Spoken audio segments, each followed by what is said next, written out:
A boat off the coast of San Diego overturned over the weekend, killing 4 people and injuring 24 other people. To tell us more about this in detail is U.S. correspondent Lisa Daftari. Now, Lisa, authorities say this was a smuggling operation?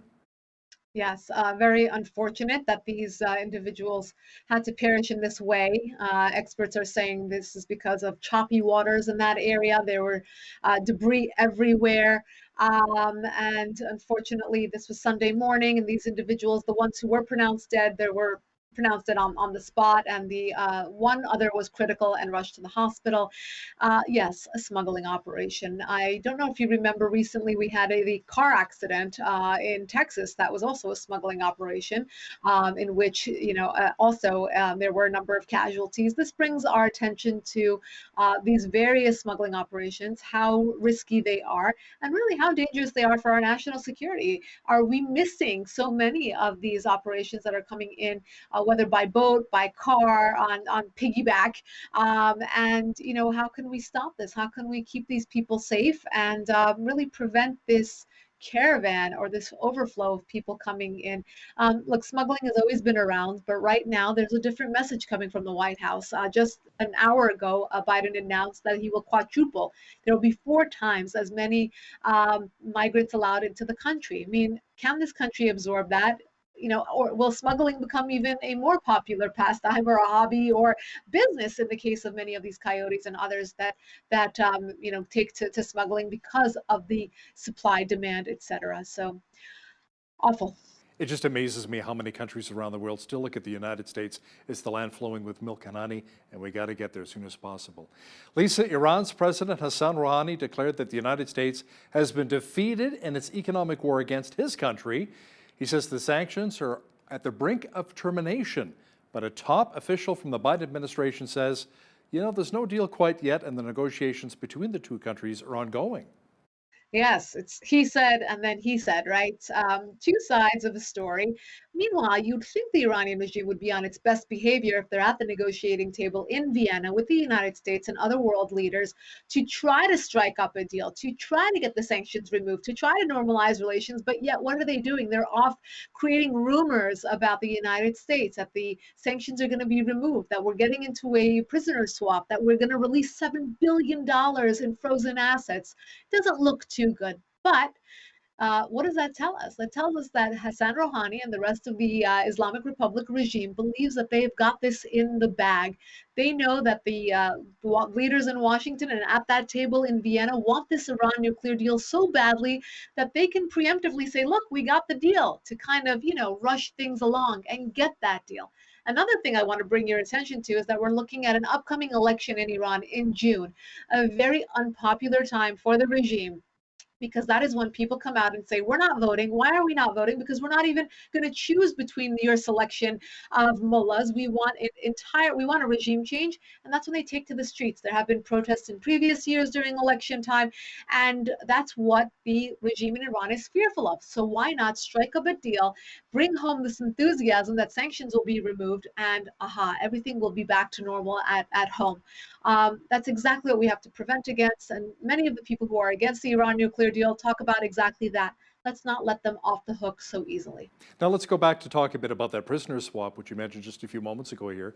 The U.S. government is denying reports of that prisoner swap deal with Iran that would have resulted in the release of, like you said, $7 billion in frozen Iranian funds. Now, a report from Lebanon claims that the U.S. and Iran had actually agreed to the exchange. Right? So, and that more fake news coming your way from the Middle East. This is a Lebanese outlet that is actually Iranian state media owned. The report came out early Sunday to say that, we got a prisoner swap and we got the assets released. Great news. Well, this is a classic page taken out of the Iranian regime's handbook. What they did was, a week ago, they started talking about maybe we should have a prisoner swap with Washington. Aha. Well, perfect timing because that's how these deals usually go. Rewind back to the 2015 nuclear deal, the JCPOA. That's exactly what happened. The funds were released, the sanctions were removed. We had a prisoner swap, and we signed the bogus deal that allowed Iran to get off the hook for its terrorism spending, for its human rights abuses, and of course for its nuclear ambition. And that's exactly what they're hoping for now. So it's no surprise how that they again preemptively let out this fake news that the U.S. said yes to a prisoner swap. The U.S. said yes to unfreezing all the assets. And of course, Washington came out early and very quickly to say this is all false. We reject these claims. U.S. President Joe Biden allegedly dropped by a meeting at the White House between his National Security Advisor Jake Sullivan and Mossad Chief Yossi Cohen as a delegation of Israeli officials continue their talks in Washington over the Iran nuclear issue. Apparently, Biden didn't pop by to talk nukes, Lisa, but instead to offer his condolences. Well, yes, there are conflicting reports as to whether or not Biden actually did drop by, but we will talk about the reports that are saying this. One coming out of Washington, out of Axios, that said that Biden did drop by. It was a 1 hour meeting. Of course, first and foremost, he offered his condolences for the 45 individuals who died in a stampede last Thursday. It was the holiday of Lag BaOmer. This is a holiday that we count the days between Passover and the holiday of Shavuot, and these people are they're almost like making pilgrimage to the site of a deceased rabbi, and there was this stampede, an unfortunate situation. Remember, last year there was no pilgrimage because of the pandemic, or very few people made the pilgrimage. So this year they came out in numbers, and because of the huge numbers that came out, the support was not what buckled, and unfortunately there was this stampede. And Biden did address this allegedly with the Mossad chief, but he also offered other news. He said, "We know that you're concerned about the Iran nuclear deal, but don't worry, we're not going there anytime soon. We have a long way to go before we do strike a deal with the Iranian regime." Of course, Hal, we're hearing so many conflicting reports as to whether or not we will strike a deal anytime soon. But with the pace that we're traveling, the pace that we're returning to the table in Vienna, we will know very soon whether or not the U.S. will sign on to another JCPOA. U.S. President Biden has apparently not been following advice from the Centers for Disease Control and Prevention, Lisa, to ditch his mask outdoors and around small groups of people who've been vaccinated because he's taking extra precautions. It's I don't know what to call it, but we have been told to follow the science. We have been told to follow the CDC. We have been told to follow Dr. Fauci, but yet our president, who sits there or stands at the podium as an example, refuses to take off his mask, even when he's sitting alone in a Zoom call or at the podium with no one around him with for many, many feet. Yes, this is interesting. He says he wants to be extra careful and he is wearing his mask. The issue with this, and many people are calling him out on it, is that it is continuing to instill fear among the masses. And that is not what a leader is supposed to do. So they would love for the president to not only believe in the CDC, to not only advocate for the CDC, but to actually follow the advice of the CDC, who has come out to say you can take off your mask in outdoor spaces if you are vaccinated. We go around Los Angeles and I see people driving in their convertibles with masks on. I mean, you can take off your mask.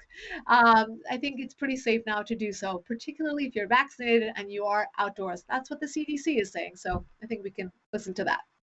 Lisa, North Korea has tossed a warning your way, saying that the United States will find itself in a grave situation after President Biden called the country a security threat during his first policy speech to Congress last week. Yes, not a dull moment for foreign policy for President Biden. He, of course, he's not really quick to criticize rogue regimes like China or Iran or North Korea, but when he does, and he does so mildly and gently, of course, the North Koreans are going to bark back and say, "Wait a minute, watch it there. You're going to have a real issue on your hands." They're calling these words hostile. They're calling them divisive, and of course, here we're going to have another exchange of jabs between the White House and North Korea for sure. So stay tuned for more on that. But in under the Trump administration, we had a few visits by Donald Trump to North Korea. We felt that we're getting somewhere with the unfreezing of tensions between the two nations, but it didn't really lead to anywhere more so than they became pen pals. They exchanged a few notes and a few visits, but it didn't really go anywhere. Now we'll see if President Biden can bring the tensions down. It looks like they're just increasing a bit more here and there, but we'll see where this goes. So business news for you and I to talk about here. Bitcoin prices have continued to rebound this week, rising around 4% to nearly $59,000. But the world's largest cryptocurrency, Lisa, has been overshadowed lately by its younger sibling. Tell me more about that. Ethereum, yes, for those out there who've been following and investing in these coins. Uh, I always kick myself, like we all do, right? I remember covering Bitcoin in 2014 when it was ISIS's preferred way of selling the relics that they found in the churches in Syria and in Iraq. They were asking for Bitcoin. So I remember reporting on that way back in the day. Should have thought about buying Bitcoin and not spending it on pizzas like some people did. They're kicking themselves even more than I am because they ended up paying millions of dollars for pizza. But now we have Ethereum overshadowing Bitcoin because the coin has made over a 300% increase in this calendar year alone, whereas Bitcoin has gone up 95%. Not too shabby, not too shabby.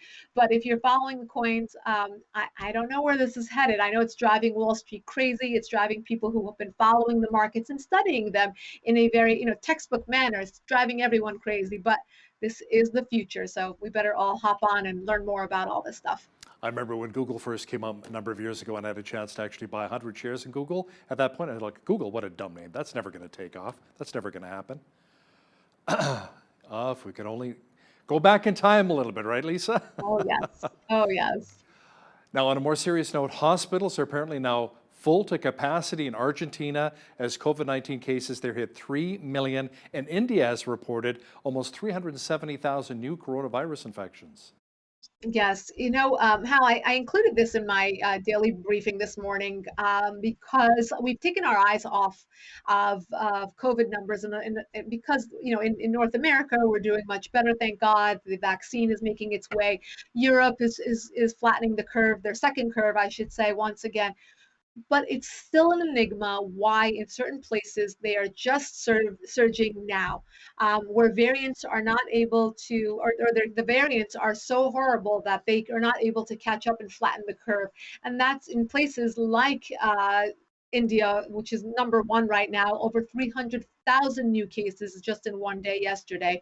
And of course, Argentina, where they cannot offer enough oxygen or hospital beds to those who are infected. But it's very interesting to study these curves and to see why these places it's hitting them now.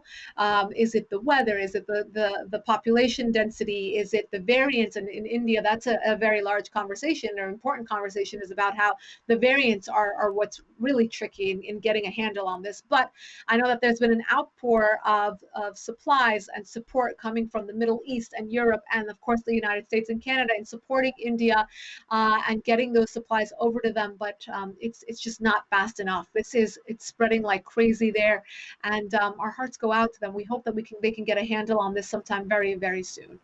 U.S. reporter and our foreign affairs expert Lisa Daftari joining me once again from Los Angeles. Thank you, Lisa. My pleasure. On behalf of all of us here at Bridge City News, I'm Hal Roberts. God bless, and thanks so much for watching.